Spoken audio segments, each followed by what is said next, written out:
وہ حکم منجز نہیں ہوتا ہے بلکہ وہ حکم معلق ہو جاتا ہے۔ تو شرط جو ہے یہ حکم کے اندر اس اعتبار سے تبدیلی کرتی ہے کہ حکم جو پہلے منجز تھا اس کو معلق کر دیتی ہے، تنجیز سے تعلیق کی طرف شرط لے جاتی ہے، لیکن ایسا نہیں ہوتا ہے کہ شرط اصل حکم کو ہی خارج کر دے جس طریقے سے استثناء یہ اصل مستثنیٰ والے حکم کو خارج کرتا ہے۔ تو دونوں کے درمیان فرق ہے، لہذا آپ مستثنیٰ کو شرط کے اوپر قیاس نہیں کر سکتے ہیں۔ شرط کا تعلق تو آپ تمام کلمات معطوفہ کے ساتھ ڈال سکتے ہیں کیونکہ شرط حکم کو خارج نہیں کرتی ہے، شرط حکم کو برقرار رکھتی ہے، صرف حکم کی جو نوعیت ہے اس کو تبدیل کر دیتی ہے، لہذا شرط کا تعلق تمام کلمات معطوفہ کے ساتھ کیا جا سکتا ہے، لیکن جو مستثنیٰ ہے وہ اصل حکم کو ہی اس نوعیت سے باہر کر دیتا ہے کہ تمام کلام کے اوپر عمل ہو سکے، لہذا مستثنیٰ کو آپ شرط کے اوپر قیاس نہیں کر سکتے ہیں۔ شرط کا تعلق تو تمام کلمات معطوفہ کے ساتھ ہوگا، مستثنیٰ کا تعلق تمام کلمات معطوفہ کے ساتھ نہیں ہوگا، بلکہ مستثنیٰ کا تعلق صرف کلام کے اس حصے کے ساتھ ہوگا جو حصہ مستثنیٰ کے ساتھ مل کر آ رہا ہے۔ اب ذرا عبارت دیکھ لیں تاکہ مسئلہ سمجھنا آسان ہو جائے۔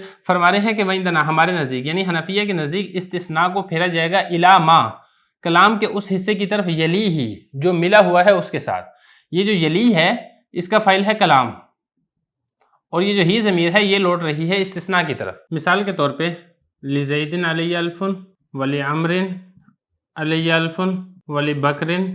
عَلَیَّ أَلْفٌ إِلَّا مِیَّہ۔ حنفیہ کے نزدیک یہ جو اِلَّا مِیَّہ ہے اس کا تعلق صرف لِبَکْرٍ عَلَیَّ أَلْفٌ اس کے ساتھ ہوگا،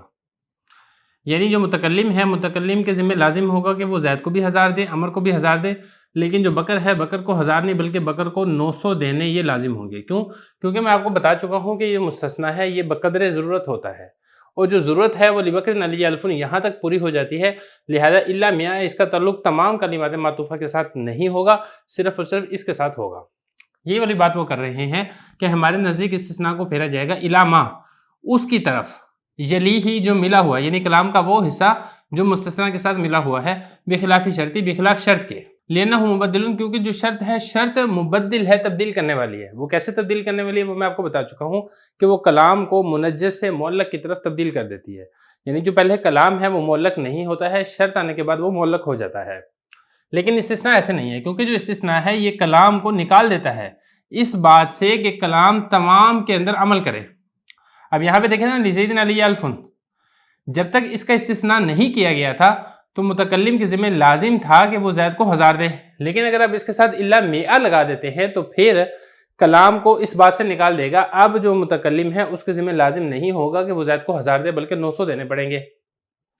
تو مناسب تو یہ تھا کہ وہ مستثنیٰ والا کلام صحیح ہی نہ ہو، صحیح اس لیے نہ ہو کیونکہ وہ جو سابقہ کلام ہے اس میں جو پہلے تمام کے اوپر حکم لگ رہا تھا، مستثنیٰ آنے کے بعد تمام میں حکم نہیں لگے گا بلکہ وہ جو حکم ہے اس کی نوعیت تبدیل ہو جائے گی۔ لیکن ضرورت آدمی استقلالی ہے، لیکن چونکہ جو مستثنیٰ والا کلام ہے یہ مستقل کلام نہیں ہوتا ہے، یہ مستقل کلام نہیں ہوتا ہے، مستثنیٰ منہ کے ساتھ مل کر آتا ہے، اسی وجہ سے اس کا تعلق ماقبل کے ساتھ کرنا یہ ضرورت ہے۔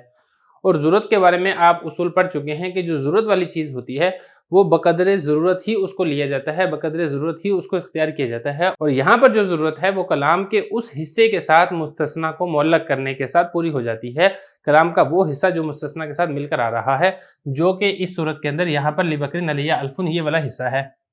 یہ والی بات بتا رہے ہیں کہ چونکہ مستثنیٰ یہ مستقل نہیں ہوتا ہے، مستقل نہ ہونے کی ضرورت کی وجہ سے اس کا تعلق ماقبل کے ساتھ کرنا یہ مجبوری ہے، اور یہ جو مجبوری ہے یہ پوری ہو جاتی ہے، یہ مجبوری دور ہو جاتی ہے بصرف ہی مستثنیٰ کو پھیرنے کے ساتھ الی الاخیرتی کلام کے اس آخری اس حصے کے ساتھ جو کلام کا حصہ مستثنیٰ کے ساتھ مل کر آتا ہے، بخلاف شرط کے۔ شرط کے اندر ایسا نہیں ہے کیونکہ جو شرط ہے وہ حکم کو نکالتی نہیں ہے تمام میں عمل کرنے سے، کیونکہ جو حکم ہے وہ شرط آنے کے بعد بھی خارج نہیں ہوتا ہے، شرط اصل حکم کو خارج نہیں کرتی ہے، صرف اور صرف اس کی نوعیت کو تبدیل کرتی ہے۔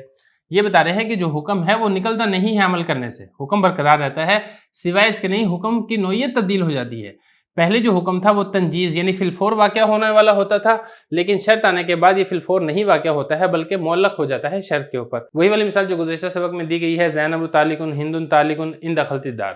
تو پہلے جو طلاق تھی وہ تو فی الفور واقع ہونی تھی، لیکن جب ان دخلت الدار کہہ دیا تو اب طلاق منجز یعنی فی الفور واقع نہیں ہوگی بلکہ دخول دار کے ساتھ معلق ہو جائے گی۔ تو یہاں پر چونکہ شرط اصل حکم کو خارج نہیں کرتی ہے، لہذا شرط میں اس بات کی صلاحیت اور قابلیت موجود ہے کہ شرط کا تعلق تمام ما سبق کے ساتھ ہو۔ ما سبق کا مطلب کلام کا وہ تمام حصہ جو پہلے گزر چکا ہے، یعنی تمام کلمات معطوفہ کے ساتھ آپ شرط کا تعلق کر سکتے ہیں، کیونکہ یہاں پر حرف عطف کی وجہ سے تمام کے اندر شرکت موجود ہے۔ حرف عطف کی وجہ سے تمام کلمات کا آپس کے اندر ربط اور تعلق موجود ہے، اور اس کے بعد شرط آ چکی ہے، اور شرط چونکہ اصل حکم کو خارج نہیں کرتی ہے، لہذا تمام کلمات معطوفہ کے اوپر آپ شرط کو معلق کر سکتے ہیں۔ خلاصہ کلام ساری بحث کا یہ نکلے گا کہ بیان تغییر کے اندر